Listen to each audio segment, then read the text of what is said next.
Tak, dámy a pánové, přichází muž, který je charismatický, který je vtipný a který má navíc úžasné jméno, které se výborně pamatuje a ke všemu se hodí. Toto jméno by mohla být značka špičkové whisky, mohla by to být značka gin, klidně, mohl by to být akční hrdina. A to on vlastně taky je, protože stál v čele spořitelny až do roku 2007 a navíc má jméno, které se rýmuje, dámy a pánové, pan Jack Stack.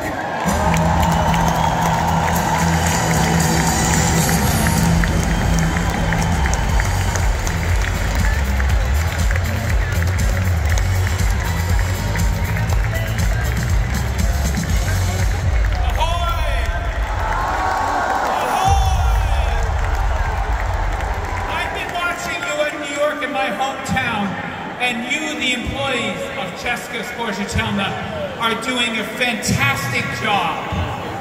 Think of it. Yes, yes.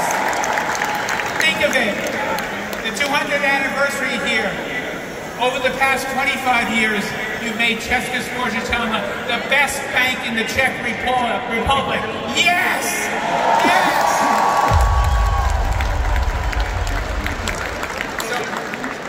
And here we are gathered together.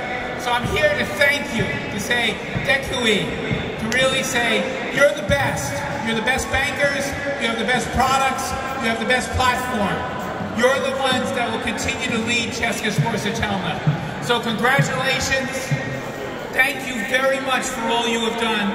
And enjoy the rest of the evening. DK Most.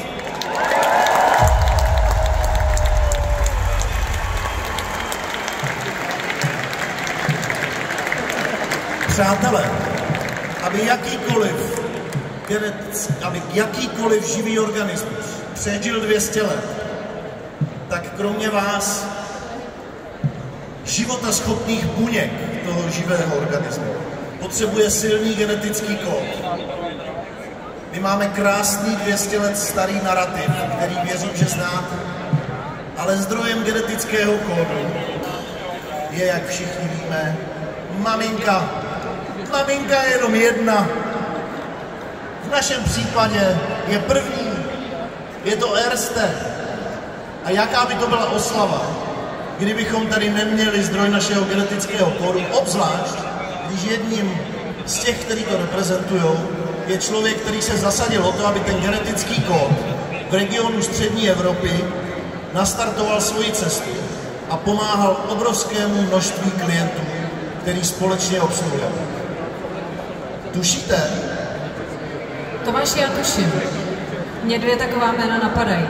Jo. Andrea Streichel a Petr Bosek!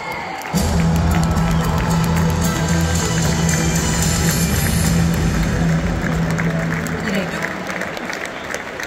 A jsou tady. Viděl jsi je dneska nebo ne? Jsi už nehodnil. Ty bláho, nechceš jim zavolat, tohle je trápné. Musím zavolat, no. Asi.